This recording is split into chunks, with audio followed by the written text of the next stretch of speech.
Logos ministry या चॅनलमध्ये आपणा सर्वांचे हार्दिक स्वागत आहे। प्रभू येशू ख्रिस्त जो संपूर्ण जगाचा उद्धार करता त्याच्या अति पवित्र व सामर्थ्यवान नावाने मी ॲलन लोबो आपणा सर्वांना शुभेच्छा देत आहे। हे चॅनल सबस्क्राइब करणाऱ्या सर्वांचे मी हृदयपूर्वक आभारी आहे। आजचा हा संदेश जर तुम्ही पहिल्यांदा पाहत असाल व जर तो तुम्हाला आवडला तर कृपया तुम्ही तो लाईक करावा, इतरांबरोबर शेअर करावा। संदेशाचे नोटिफिकेशन तुम्हाला कायम मिळण्यासाठी तुम्ही बेल रिंग प्रेस करावी। Thank you and God bless you.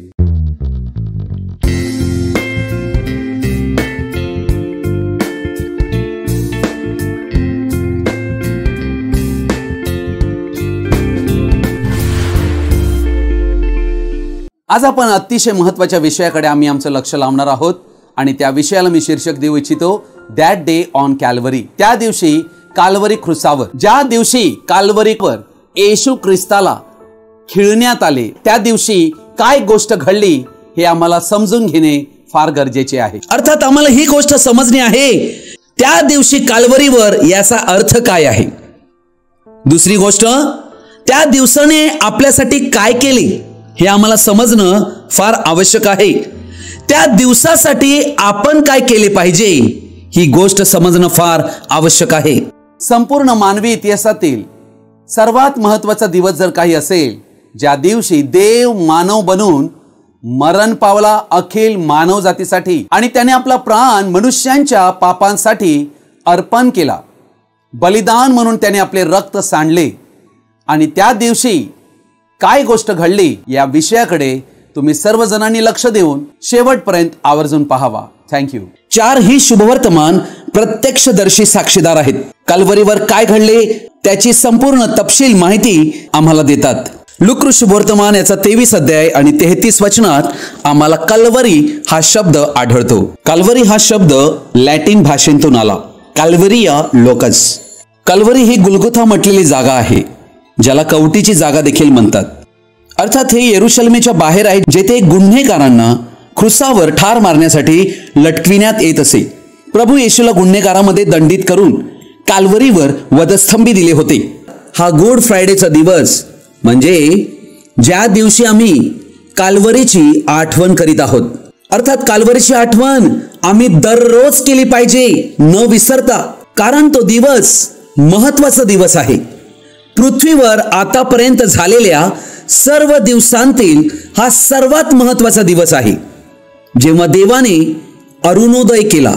काल्वरीवर काय घडले हे रहस्यमय होते, जिथपर्यंत ते प्रेषित संत पौल याला प्रकट करण्यात आले नव्हते। मग त्याने ते आम्हाला लेखी कळविले। आम्ही स्वतः हे पाहिले पाहिजे की काल्वरीवर काय घडले व ते आम्ही इतरांनाही कळविले पाहिजे। संपूर्ण विश्वाचा निर्माण करणारा जिवंत देव याने अखिल मानवांसाठी आपलं अद्भुत प्रेम जाहीर केलं। पवित्र शास्त्रांतून मत्ती शुभवर्तमान याचा 27 अध्याय आणि याच्या 27व्या वचनापासून मी वाचत आहे। नंतर सुभेदाराच्या शिपायांनी येशूला वाड्यात नेले आणि सगळी तुकडी त्याच्या विरुद्ध जमविली। त्यांनी त्याची वस्त्रे काढून त्याच्या अंगात किरमिजी झगा घातला, काट्यांचा मुकुट गुंफून त्याच्या मस्तकावर ठेविला आणि त्याच्या उजव्या हातात वेद दिला आणि त्याच्या पुढे गुडघे टेकून हे यहुदांच्या राजा नमस्कार असे म्हणून त्यांनी त्याची थट्टा मांडली।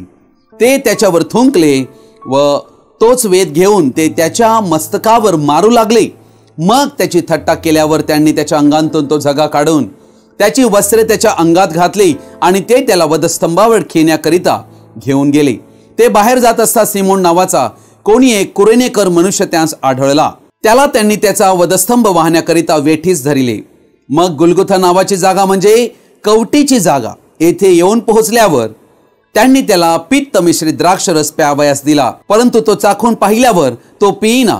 त्याला वधस्तंभावर खेळल्यावर त्यांनी चिठ्ठ्या टाकून त्याची वस्त्रे वाटून घेतली। नंतर तेथे बसून ते त्याच्यावर पहारा करीत राहिले।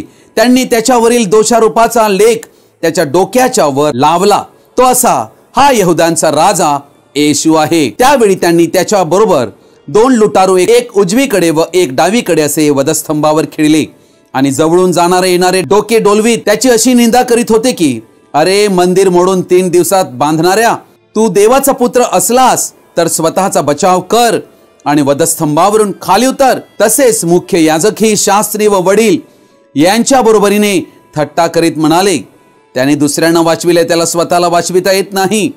तो इस्रायलाचा राजा आहे, त्याने आता वधस्तंभावरून खाली उतरावे, म्हणजे आम्ही त्याच्यावर विश्वास ठेवू. तो देवावर भरोसा ठेवितो. तो त्याला हवा असेल तर त्याने त्याला आता सोडवावे, कारण मी देवाचा पुत्र आहे असे तो म्हणत असे. जे लुटारू त्याच्याबरोबर वधस्तंभावर खिळलेले होते त्यांनीही त्याची निंदा केली. मग दुपारी 6व्या तासापासून 9व्या तासापर्यंत देशभर अंधार पडला आणि सुमारे 9व्या तासाला येशू मोठ्याने आरोळी मारून बोलला, एली एली लमा सबक्थनी, म्हणजे माझ्या देवा तू माझा त्याग का केला. तेथे जे उभे होते त्यांच्यातील कित्येकाने हे ऐकून म्हटले, तो एलियाला हाक मारितो. मग त्यांच्यातून एकाने लागलेच धावत जाऊन स्पंज घेतला आणि तो आंबेने भरून बोरूच्या टोकावर ठेवून त्यास चोखावयास दिला. इतर म्हणाले, असू दे, एलिया त्याचा बचाव करायला येतो की काय हे आपण पाहू. मग येशूने पुन्हा मोठ्याने ओरडून प्राण सोडला. तेव्हा पहा, पवित्र स्थानांतील पडदा वरपासून खालपर्यंत फाटून दुभांगला. भूमी कापली, खडक फुटले, थडगी उघडली आणि निजलेल्या पवित्र जनांची, पुष्कळ जणांची शरीरे उठविली गेली. ते त्याच्या पुनरुत्थानानंतर थडग्यांतून निघून पवित्र नगरांत गेले आणि अनेकांना दिसले. शताधिपती व त्याच्याबरोबर येशूवर पहारा करणारे हा भूकंप व घडलेल्या गोष्टी पाहून अत्यंत भयभीत झाले व खरोखर हा देवाचा पुत्र होता असे ते म्हणाले. आमेन. प्रभू या वाचलेल्या पवित्र वचनावर आपला आशीर्वाद देऊन आम्हा सर्वांना या वचनाने आशीर्वादित करो. आमेन. काल्वरी जर मानव जातीसाठी इतकी महत्वाची असेल तर मला वाटते हे आपल्यासाठी चांगले होईल की आपण मागे जावे आणि परीक्षण करावे, पहावे की त्याचे आपणासाठी काय महत्व आहे. कल्वरी आपल्यासाठी आणि संपूर्ण जगासाठी एक महान महत्वाची गोष्ट आहे. तिने एकदाचा पापाचा प्रश्न सोडविला. मनुष्य पापामुळे दोषी आढळला होता आणि पाप हा एक दंड होता जो कोणीही मनुष्य फेडू शकत नव्हता. तो दंड इतका मोठा होता की तो दंड भरण्यासाठी तेथे कोणीही नव्हते. अर्थात दंड इतका मोठा असेल की कोणी मनुष्य ती भरपाई करू शकणार नाही. म्हणून स्वतः देव मानव बनला यासाठी की त्याने तो दंड आपल्या स्वतःवर घेऊन त्याची भरपाई करावी. कारण मनुष्यांसाठी पापाची शिक्षा मृत्यू होती आणि आपण सर्व पापामध्ये जन्मलो, दुष्कर्मात वाढलो, खोटे बोलत जगात आलो.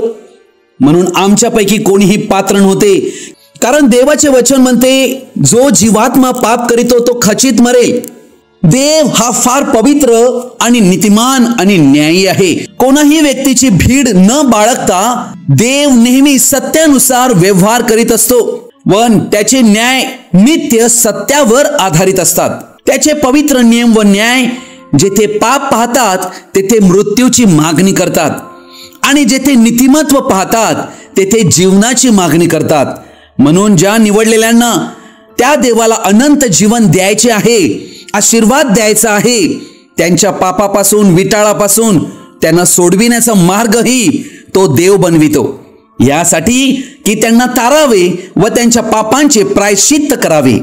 कारण हे देवाचे पवित्र नियम व न्याय यांना पूर्ण करतात. अर्थात पापाची सुरुवात स्वर्गामध्ये झाली आणि सैतानाने पापाची सुरुवात केली. अर्थात सैतान खचित मेला पाहिजे, पूर्णपणे नष्ट केला पाहिजे. कारण पापाचे स्रोत सैतानापासून आहे. त्या सैतानी आत्म्याने पाप केले. तो एक आत्मा होता. त्या आत्म्याचा सर्वनाश केला जाईल आणि त्यांतून काही उरणार नाही. ज्या वेळेला पृथ्वीवर पाप आले त्यावेळेला पृथ्वीला अक्षरशः पांगळे केले.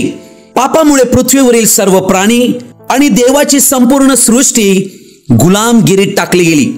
मनुष्य मृत्यू, आजार, त्रास, दुःखाच्या गुलामीमध्ये सापडला व संपूर्ण सृष्टी त्याबरोबर पडली. पाप एक भूल देणारी गोष्ट होती ज्याने पृथ्वीला प्रत्यक्षात दुर्बळ केले. ही गोष्ट ऐकल्यावर आम्ही निराश होतो, कारण प्रत्येक जण या पापाच्या गुलामीच्या अधीन झाला.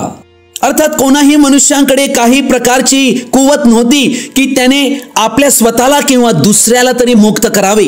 अर्थात ही मुक्ती वरून यायला हवी होती. अर्थात मनुष्याला हे कळले होते की आपण देवापासून विभक्त झालो आहोत आणि तेव्हापासून मनुष्य भटकू लागला. परंतु मनुष्य भटकला होता, हरवला होता, देवापासून दूर गेला होता व देवाकडे परत जाण्यासाठी एखादा मार्ग शोधून काढण्याचा तो प्रयत्न करीत होता. म्हणून आजही आम्हाला आढळत आहे की मनुष्य जो पापी आहे तो आजही भटकत आहे. अर्थात मनुष्यामध्ये असं काहीतरी आहे जे शोध करीत आहे, ते दर्शवित आहे की मी हरवलेलो आहे. अशी काही गोष्ट मनुष्य शोधत आहे जी त्याला समाधानाकडे घेऊन जाईल, त्याची आतील भूक शमवील. अर्थात आम्ही पाहतो की उत्पत्ती याच्या पुस्तकात एदेन बागेमध्ये प्रथम छाया आम्हाला आढळते की प्रभू येशू ख्रिस्त एदेन बागेत देवाचा कोकरा होता, जे कोकरू मारण्यात आले होते व त्याचे चामडे लोकर मनुष्यांसाठी वस्त्र म्हणून देण्यात आले होते की मनुष्यांची लाज झाकावी. अर्थात ही छाया होती. एके दिवशी काल्वरीचा तो दिवस आला, तेथे गौरवांतून एक व्यक्ती खाली आला, म्हणजे प्रभू येशू ख्रिस्त, जो देवाचा पुत्र, जो गौरवांतून आला. काल्वरीवर त्या दिवशी पृथ्वीवर कोकरू नव्हते, पण तो देवाचा कोकरा मरत होता, त्याच्या स्वतःच्या रक्तामध्ये लोळत होता. त्याला जखमी करण्यात आले होते, त्याच्यावर थुंकण्यात आले होते, त्याची टीका करण्यात आली होती, त्याच्या थोबाडात मारण्यात आले होते, त्याचे रक्त त्याच्या केसावरून गळत होते. जसे हाबेलाने ते कोकरू मारले होते, जे मरण पावले होते, ते अशा भाषेत बोलत होते जी भाषा हाबेल समजू शकला नाही. ते केकाटत होते. आणि जेव्हा त्या दिवशी काल्वरीवर देवाचा कोकरा मरण पावला, तो त्या भाषेत बोलला. त्याला कोणीही समजू शकले नाही. माझ्या देवा, तू माझा त्याग का केलास? तो देवाचा कोकरा होता. त्याला फार जखमी केले होते, त्याची पाठ नांगरण्यात आली होती. तो तोच कोकरा होता जो हाबेलाच्या विचारांमध्ये होता. त्याने मनुष्यांच्या पापाची किंमत चुकविली. पापाचा प्रश्न कायमचा मिटविला गेला व आमच्यासाठी तेथे मार्ग उघडला गेला. जे आम्ही भुकेलेले आणि तहानलेले, आमच्यासाठी समाधानाचे ठिकाण देवाकडून देण्यात आले.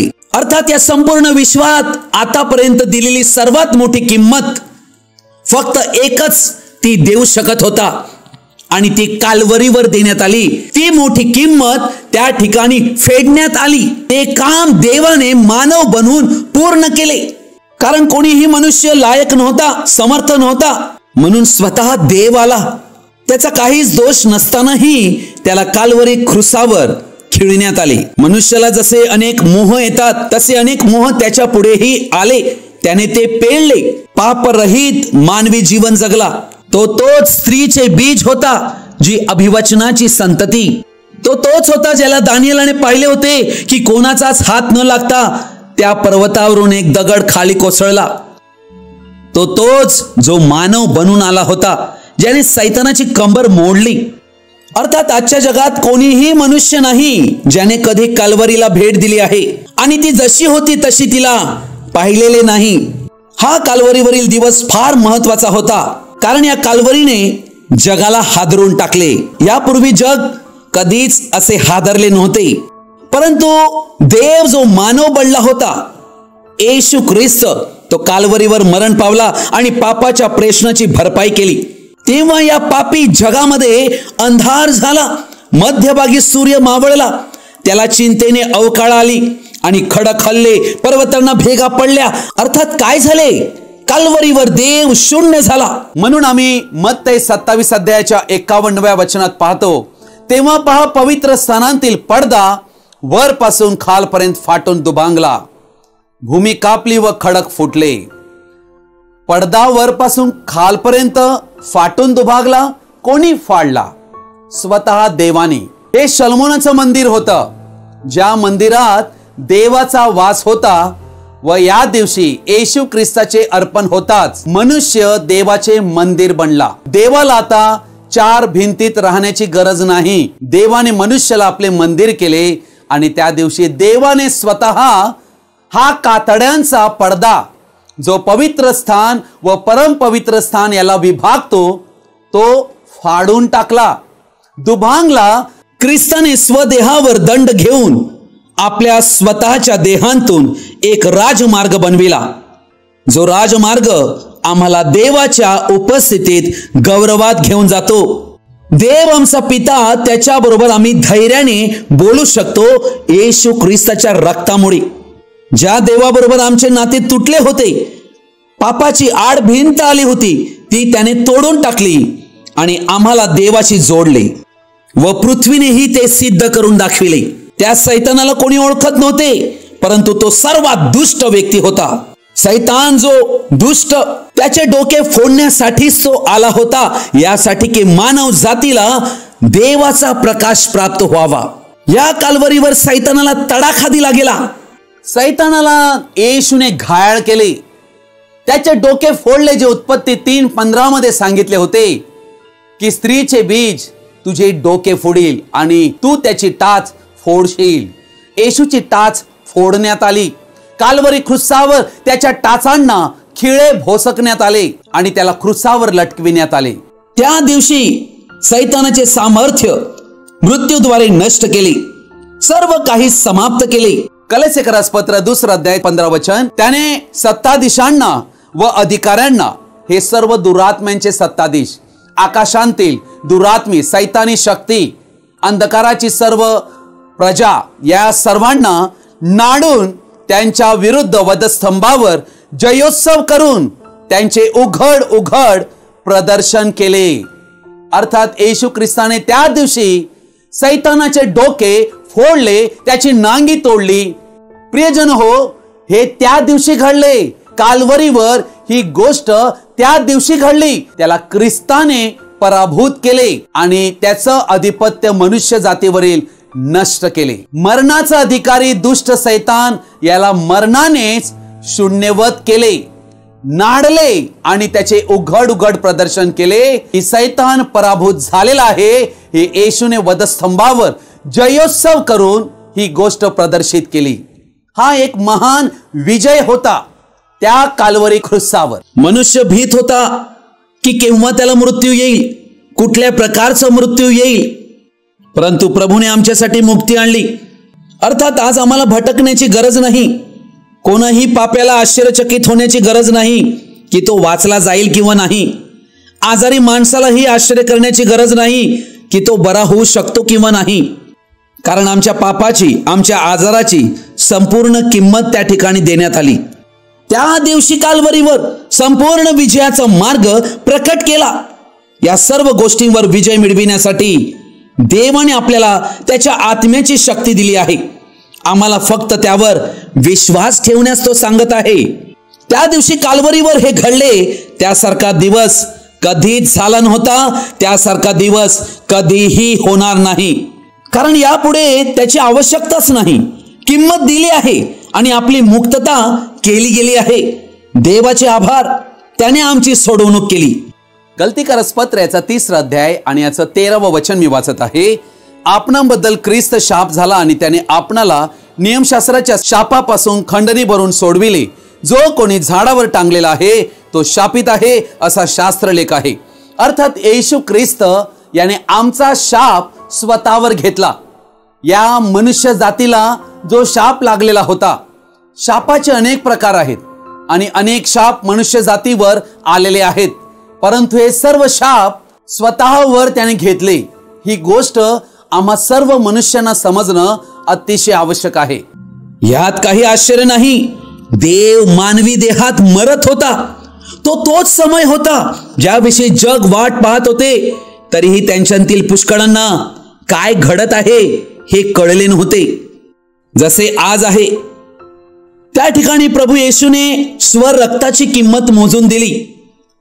सैतानाची बंधन तोडून टाकले.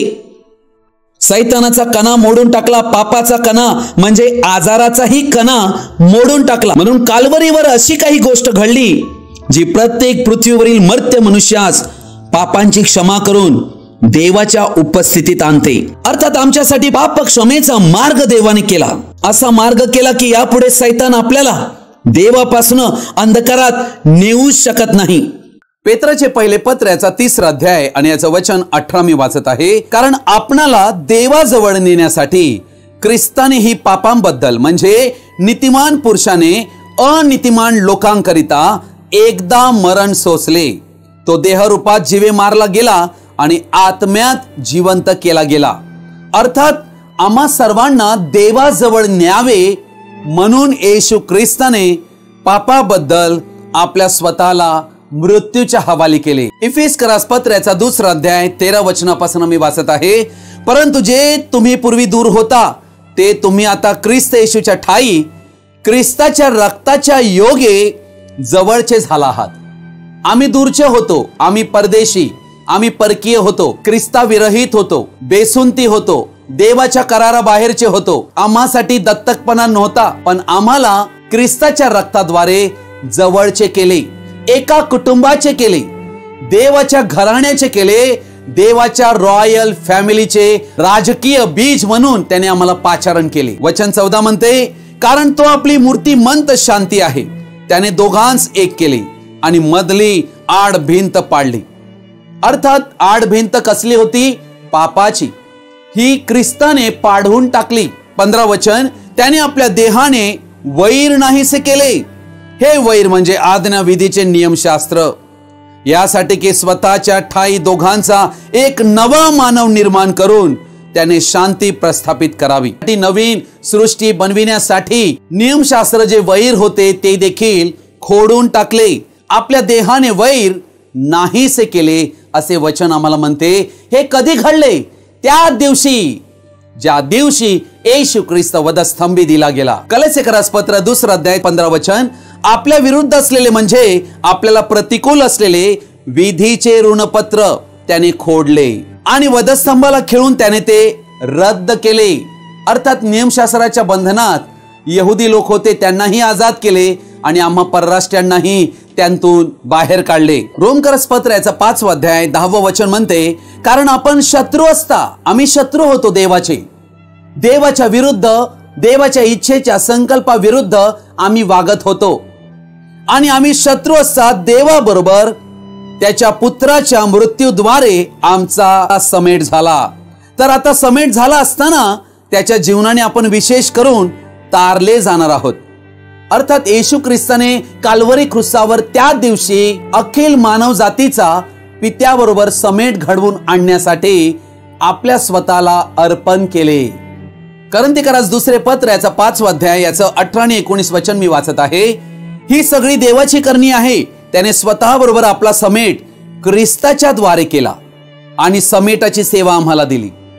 अर्थात ख्रिस्त येशूने समेट घडवून आणला, देव पित्याबरोबर अखिल मानव जातीचा समेट, यासाठी की आम्ही आता शत्रू न राहता आम्ही देवाचे मित्र बनावे. म्हणून तो मध्यस्थ बनला, दुवा बनला आणि आमच्यासाठी त्याने देवाबरोबर समेट घडवून आणला. मनुष्य आणि देव यांच्यामध्ये मिलाप घडविण्याचं कार्य काल्वरी क्रुसावर त्या दिवशी घडलं. तो दिवस मानवी इतिहासामधील सर्वात सर्वोत्कृष्ट दिवस असा आहे. अर्थात समेट कोणाचा होईल?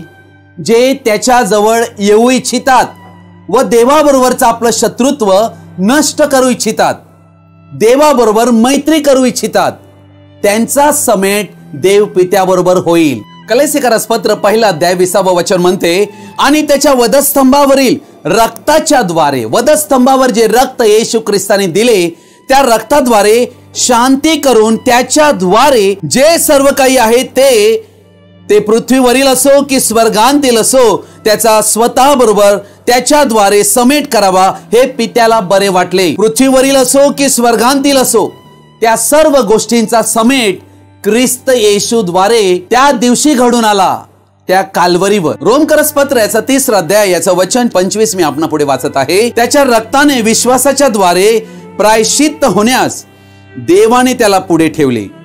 येशू ख्रिस्ताने वधस्तंभावर काल्वरीवर आपलं रक्त दिलं तेव्हा ते रक्त आम्हा मनुष्यांच्या पापांसाठी प्रायश्चित्त म्हणून दिलं. अर्थात ते रक्त आमच्यासाठी उभे राहिले, मध्यस्थी करण्यासाठी, आमच्या पापांची क्षमा करण्यासाठी, आमच्या पापांचे मोचन करण्यासाठी. देवाने आमच्या पापांसाठी ख्रिस्त येशूला प्रायश्चित्त म्हणून ठेवले, यासाठी की आम्ही पापमुक्त व्हावे व देवाचे नीतिमत्व आम्हाला प्राप्त व्हावे. पाप मोचनाचा मार्ग देवाने आमच्यासाठी आणला. अर्थात मनुष्यांची पापे केवळ प्राण्यांच्या रक्ताच्या प्रायश्चित्ताद्वारे झाकली जात होती, परंतु देवाचा कोकरा जगाची पापे हरण करणारा आला, मनुष्यांचे पापाचे मोचन व्हावे म्हणून काल्वरी क्रुसावर रक्त दिले. रोमकरस पत्र याचा 3 अध्याय याचं वचन 24 आणि 25 मी आपणा पुढे वाचत आहे. देवाच्या कृपेने ख्रिस्त येशूने खंडणी भरून प्राप्त केलेल्या मुक्तीच्या द्वारे ते विनामूल्य नीतिमान ठरतात. येशू ख्रिस्ताने वधस्तंभावर रक्त अर्पण केलं आणि मानव जातीला देवाचं नीतिमत्व बहाल केलं. अर्थात आम्ही विनामूल्य म्हणजे आम्हाला काही पैसा न देता देव आम्हाला पवित्र गणतो, आम्हाला शुद्ध गणतो, आम्हाला न्याय पण प्राप्त होते ख्रिस्त येशूवरील विश्वासाच्या द्वारे. योहान कृष्णवर्तमान 19 अध्यायाचं 34 वचन म्हणते, तरी शिपायांतील एकाने त्याच्या कुशीत भाला भोसकला आणि लागलेच रक्त व पाणी बाहेर निघाले. अर्थात या ठिकाणी काल्वरी क्रूसावर त्या दिवशी अद्भुत जन्म झालेला आहे. पहिला आदमांतून आदमाला निद्रा आणल्यानंतर त्याच्या कुशीतून एक फासळी काढून त्याच्यातून हव्वा बनविली होती. येथे काल्वरी क्रूसावर दुसरा आदाम प्रभू येशू ख्रिस्त याला निद्रा आणल्यानंतर त्याच्या कुशीत भाला भोसकण्यात आला व हा भाला भोसकल्यानंतर कुशीतून त्या ठिकाणी पाणी निघालेले आहे, रक्त निघालेले आहे, आत्माही निघालेला आहे. आणि ही गोष्ट ख्रिस्ताच्या मंडळीला दर्शविते. येशू ख्रिस्ताच्या मंडळीचा जन्म काल्वरी टेकडीवर झालेला आहे. आदामाची हव्वा जशी त्या ठिकाणी जन्मास आली तशीच ख्रिस्ताची मंडळी ही या ठिकाणी काल्वरी क्रूसावर जन्मास आली. हे कार्य त्या दिवशी घडले, म्हणूनच हा दिवस फार महत्वाचा दिवस आहे. अरे हे पाप्या, हे आमचं किती भाग्य आहे की आम्हाला हा मार्ग मिळाला. त्या दिवशी काल्वरीवर आमच्यासाठी मार्ग देवाने खुला केला. हे सर्व आम्हाला विनामूल्य दिले, विनामूल्य आम्हाला न्याय ठरविण्यात आले, नीतिमान ठरविण्यात आले. आम्ही पापी गुन्हेगार असताना आम्हाला पाप क्षमा, पाप मोचन मिळाले आणि देवाने आम्हाला नीतिमान ठरविले की आम्ही कधी पाप केलेच नाही. काल्वरीवर आमच्यासाठी जे काही केले गेले त्याबद्दल केवळ आम्ही कौतुक करून चालणार नाही, आम्ही त्या गोष्टींचा पूर्णतः स्वीकार अंतःकरणापासून करायला हवा. ख्रिस्ताला आमचा व्यक्तिगत तारणारा आणि आमच्या जीवनाचा स्वामी, प्रभू, सत्ता करणारा म्हणून आम्ही स्वीकारायला हवे. तेव्हा आम्ही पापापासून मुक्त होतो आणि तेव्हा पापाचे कोणतेही बंधन आमच्यावर राहत नाही. ख्रिस्त येशूला जेव्हा आम्ही आमच्या जीवनामध्ये स्वीकारतो विश्वासाद्वारे, तेव्हा देवाची कृपा आम्हाला प्राप्त होते. वचन 19 म्हणते, म्हणजे जगांतील लोकांची पातके त्यांच्याकडे न मोजता. म्हणजे आम्ही सर्व पापी मनुष्य या जगात पापात जन्माला आलो, पण आमची पापे देवाने स्वतःकडे मोजली नाहीत. देव आमच्यावर पाप गणत नाही, देव आम्हाला पापमुक्त करीतो. परंतु जेव्हा आम्ही आमच्या भूतकाळाकडे पाहतो तेव्हा आमचे स्थान आम्ही गमावतो, कारण ख्रिस्ताने आमच्यासाठी काय केले ते आम्ही पाहत नाही. व तेव्हा ख्रिस्ताने जे बलिदान केले त्याचा आपल्यासाठी काहीच अर्थ उरत नाही. म्हणून ख्रिस्ताने आमच्यासाठी काय केले ते आम्ही पाहावे ही प्रभूची इच्छा आहे. आपण स्वतःच्या कर्मांनी आपल्या स्वतःला वाचवू शकत नाही, तारू शकत नाही, आपल्याला बंधनांतून मुक्त करू शकत नाही. परंतु त्या दिवशी काल्वरीवर देवाने किंमत दिली, म्हणून तो म्हणतो, तुमची पापे जरी लाखेसारखी लाल असली तरी ती बर्फासारखी पांढरी होतील, किरमिजासारखी लाल असली तरी लोकरीसारखी ती पांढरी होतील. अर्थात देव आमच्याकडे पाप राहू देऊ इच्छित नाही. देव हा विश्वास आमच्याकडनं अपेक्षितो की आम्ही पूर्णतः पाप रहित झालो आहोत. ख्रिस्त येशूला आपला तारणारा म्हणून आम्ही स्वीकारले आहे, तोपर्यंत आम्हाला आमच्या पापांची क्षमा झाली आहे. अर्थात देव आमची पापे माफ करीतो, अशी माफ करीतो की समुद्राच्या डोहात बुडवून टाकीतो, त्याची आठवण देखील तो करीत नाही. काल्वरीवर ख्रिस्त येशू मरण पावला व त्याने एक मार्ग तयार केला. पवित्र आत्मा आमच्यासाठी पाठवून दिला, ज्या पवित्र आत्म्याद्वारे तुम्ही आणि आम्ही जगावे. हाच काल्वरीचा आपल्यासाठी अर्थ आहे की आम्ही त्या पवित्र आत्म्याला अनुसरावे, ज्याला देवाने आमच्यासाठी पाराकलेत, आमचा सहाय्यक, आमचा शिक्षक, गुरु, आम्हाला सर्व सत्यात घेऊन जाणारा त्याला पाठविले आहे. त्याला आम्ही अनुसरावे, त्याला आम्ही दुःखी करू नये. प्रियजन हो, या जगामध्ये 4000हून अधिक धर्म आहेत आणि या सर्व धर्मांचे विविध विचार, विश्वास आहेत. परंतु कोणाही मनुष्यांच्या पापमोचनासाठी काहीही मार्ग नाही. आणि हा मार्ग देवाने अखिल मानव जातीसाठी दिलेला आहे. म्हणून काल्वरी केवळ ख्रिस्ती लोकांसाठी नसून अखिल मानव जातीसाठी आहे. आम्हाला आमचा दिवस काल्वरीवर घालवायचा आहे. जर आम्ही त्या ठिकाणी काल्वरीवर पाहू तर देव आम्हाला त्याच्या मार्गाने नेईल. येशूने पित्याचे आभार मानले आणि त्याने म्हटले, हे ज्ञानी आणि विचारवंत आणि शहाणे व हुशार लोकांकडून या गोष्टी लपवून काल्वरीकडे येणाऱ्या बाळकांना या गोष्टी प्रकट करण्यात आल्या आहेत. काल्वरीवर अनंत कालचे जीवन मनुष्यांसाठी देण्यात आले. जे जीवन ख्रिस्त स्वतः जगला, ते जीवन, जे देवाचे जीवन, अनंतकालिक जीवन जे त्याच्यात होते, ते त्याने आम्हाला दिले. अनंत जीवन कोणी मनुष्य कोणाला देऊ शकत नाही. पुण्य कर्मांनी आम्ही अनंत जीवन प्राप्त करू शकत नाही. हे केवळ एकाच मनुष्याद्वारे प्राप्त होऊ शकते या संपूर्ण विश्वात, आणि तो प्रभू येशू ख्रिस्त आहे. येशू ख्रिस्ताशिवाय या संपूर्ण विश्वामध्ये कोणाही मनुष्याला तारण मिळू शकत नाही. कारण प्रेषित 4:12 म्हणते की एकच नाव मनुष्यामध्ये देण्यात आलेले आहे, ज्या नावामध्ये मनुष्यामध्ये तारण आहे, ते नाव प्रभू येशू ख्रिस्त आहे. म्हणूनच आम्ही त्या नावापुढे गुडघे टेकावे आणि प्रत्येक जिभेने कबूल करावे की येशू ख्रिस्त हाच प्रभू आहे. तुम्ही आणि आम्ही ही गोष्ट जाणतो की ख्रिस्त येशू आम्हा मनुष्यांच्या अखिल मानव जातीच्या पापांसाठी मरण पावला.